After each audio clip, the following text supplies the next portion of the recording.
Assalamu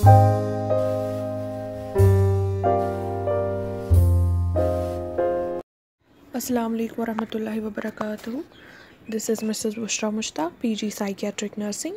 Today I'm with the part second of the previous video, that is hydrated form mole. The contents to be covered today will be the investigations, complications, management and follow-up of the hydrated form mole. Now first, the investigations. What type of investigations are done to determine whether it is hydrated form mole or not. Firstly, we go for the full blood count, ABO grouping and RH grouping. We go for the hepatic, renal and thyroid function tests. They are to be carried out. We go for the sonography. The main characteristic feature of this molar pregnancy is that during the sonography we get a snowstorm appearance in the entire uterus, and sometimes we confusedly arise with the missed abortion, and whether it is a partial more misconcepted with the abortion or partial more or degenerative fibroid. And we go for the Doppler USG, the sonographies of the liver, also kidneys and spleen also is carried out during the process. The next investigation, we go for the quantitative estimation of chorionic gonadotrophin, and it has been found that the high HCG titer in the urine seems to be likely to be the molar pregnancy. Usually SCG greater than a lakh international unit per ml is usually with the molar pregnancies. We can go for the plain x-rays. हम जा सकते हैं if the uterine size is more than 16 weeks, and it will show the negative fetal shadow, which may help, and straight x-ray of the chest should also be carried out as a routine evidence of any pulmonary embolism, even in the benign mole also. We can go for the what is called as CT scan, MRI, as a routine use of computer tomography and magnetic resonance imaging for the diagnosis, which is not much recommended, but still we can go for this investigations.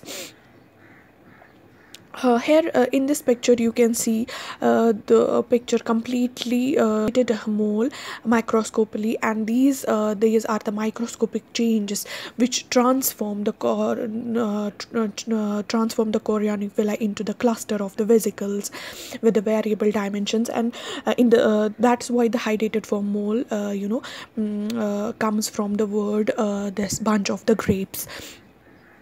इस तरीके के सब दिखता है वो.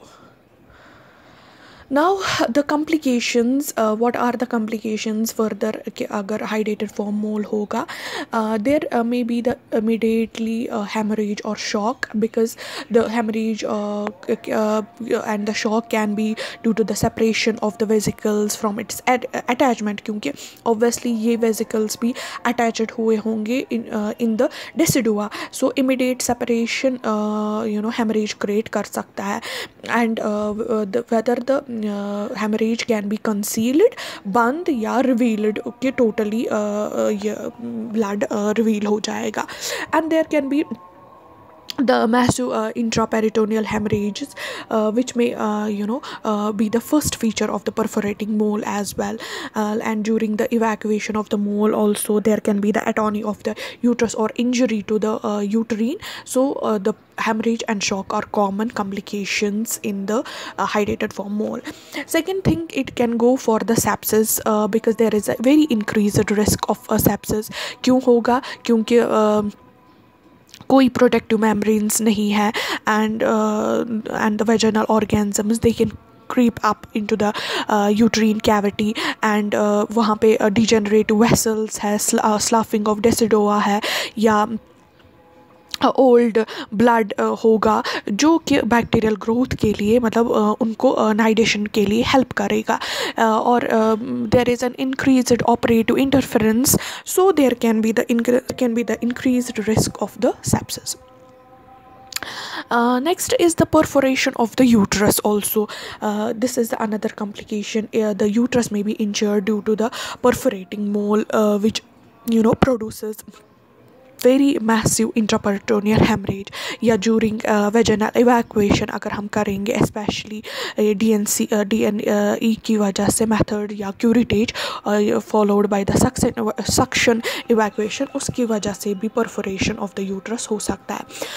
Preeclampsia हो सकता है with convulsions, but in a very rare case. In fact acute pulmonary insufficiency भी हो सकता है, क्योंकि pulmonary embolism होने का chances होता है of these trophoblastic cells. तो usually symptom begin हो जाते हैं 4 to 6 hours following the evacuation. Coagulation failure हो सकता है, क्योंकि pulmonary embolization हो गया trophoblastic cells में, जिसकी वजह से वो cause कर सकते हैं fibrin और platelet deposition in the vascular tree. And more over क्या इसको बोलते हैं, ये सारे more over these all the complications can occur in the hydrated form mole. Now talking about the management कि किस तरीके से मैनेज किया जाता है the hydrated form mole. Usually हम क्या करते हैं, हम प्रिंसिपल्स मेंटेन करते हैं कि इनको सक्शन इवैक्यूएशन करें, उसके बाद सपोर्टिव थेरेपी दे, जैसे कि एनीमा होगा या इन्फेक्शन होगा उसको ट्रीट करें, और उसके बाद counselling for the regular followups. And usually the patients जो होता है वो ग्रुप किए जाते हैं in the 2 categories. Group A जिनमें moles in process of expulsion होगा, और ग्रुप बी वाले पेशेंट्स जिसमें क्या इसको बोलते हैं यूट्रस इनर्ट होता है और उसमें एक्सपल्शन नहीं हुई होती है. तो पहले ही हम सपोर्टिव मैनेजमेंट करते हैं. पेशेंट को usually variable amounts of the bleeding हो सकती है, जिसकी वजह से वो एनीमिक हो सकता है या एसोसिएटेड इन्फेक्शन होता है, तो उसकी वजह से हम उनको IV infusions usually Ringer lactate start कर देते हैं. ब्लड ट्रांसफ्यूजन हम देते हैं अगर पेशेंट एनीमिक होगा, या पेरेंटल एंटीबायोटिक्स दे सकते हैं अगर एसोसिएटेड इन्फेक्शन होगा, या ब्लड हम प्रिजर्व करके रख सकते हैं बिकॉज रिस्क ऑफ वहाँ पे हेमरेज भी होगा, जो हमने ऑलरेडी डिस्कस किया है. ये सारी चीज़ें हम सपोर्टिव मैनेजमेंट में करते हैं. उसके बाद मैंने बोला कि सक्शन इवैक्यूएशन, क्योंकि 2 कैटेगरीज़ में क्लाइंट को कैटेगराइज किया जाता है. ग्रुप ए जिनको सर्विक्स फेवरेबल होगा, एंड ग्रुप बी जिन cervix is tubular and closed. अगर सर्विक्स फीजिबल होगा तो प्रेफर्ड मेथड हम सक्शन इवैक्यूएशन जाते हैं. नेगेटिव प्रेशर मेंटेन करके हम ये procedure under diazepam this anaesthesia sedation या जनरल एनेस्थीसिया के परफॉर्म करते हैं. ऑल्टरनेटली हम क्या करते हैं, कन्वर्शन पहले डायलेशन ऑफ द सर्विक्स करते हैं and then evacuation is done. And continuously हम इस प्रोसीजर के दौरान मोनिटर करते हैं क्लाइंट को, ताकि क्या इसको बोलते हैं कोई कॉम्प्लिकेशन ना हो. पल्स ऑसिमेट्री के ज़रिए से इसको मोनिटर करते हैं. एंड यूजुअली रिंगर सोल्यूशन तो लगा ही होता है. आईफ्यूज रिस्क ऑफ हेमरेज होता है बिकॉज यूट्रस लार्ज होता है, तो उसकी वजह से हम under very much what is called as observation ये परफॉर्म किया जाता है. एंड कभी कभी हम ऑक्सीटोसिन भी इसमें यूज़ करते हैं बिकॉज वो एक्सपल्शन ऑफ द मोल्स में हेल्प करता है और ब्लड लॉस हेल्प कर सकता है, वो हम कर सकते हैं. और इसमें हम डिजिटल एक्सप्लोरेशन करते हैं एंटायर यूटरस की, followed by the removal of the mole by ovum forceps under general anesthesia and take place and very much observation is needed in this. And the group B, that is when the cervix is tubular and closed. Prior हम slow dilatation of the cervix करते हैं by introducing lamellar stents के ज़रिए से. उसके बाद tents के ज़रिए से जब cervix dilate होगा उसके बाद suction and evacuation करते हैं. और usually हम alternatively vaginal misoprostol यूज़ करते हैं, that is हमारा PGEI E1 वो हम करते हैं before 3 hours before the surgery, वो कर सकते हैं हम. तो ये सक्शन इवैक्यूएशन इसके बाद कर सकते हैं. नेक्स्ट इज़ द हिस्ट्रेक्टमी कर सकते हैं।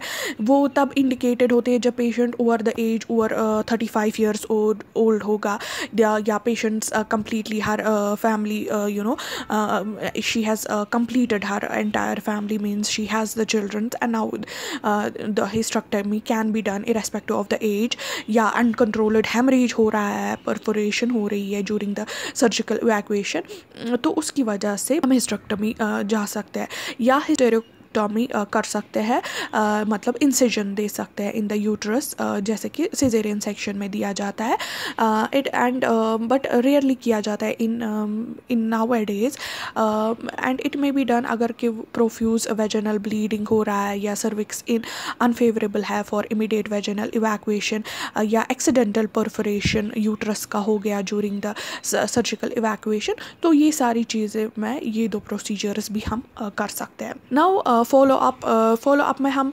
यूजुअली क्या इसको बोलते हैं, इंक्वायरी करते हैं about relevant symptoms like irregular vaginal bleeding तो नहीं है, परसिस्टेंट कफ तो नहीं है, ब्रेथलेसनेस और हेमेप्टिसिस तो नहीं है, ये सारी चीज़ें, बिकॉज हमने देखा कि एम्बोलिज्म वगैरह भी इसमें होता है।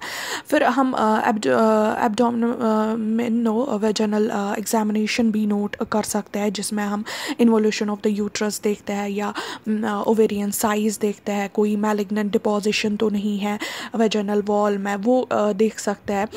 ये सारी चीज़ें हम इस एग्जामिनेशन में कर सकते हैं फॉलो अप में।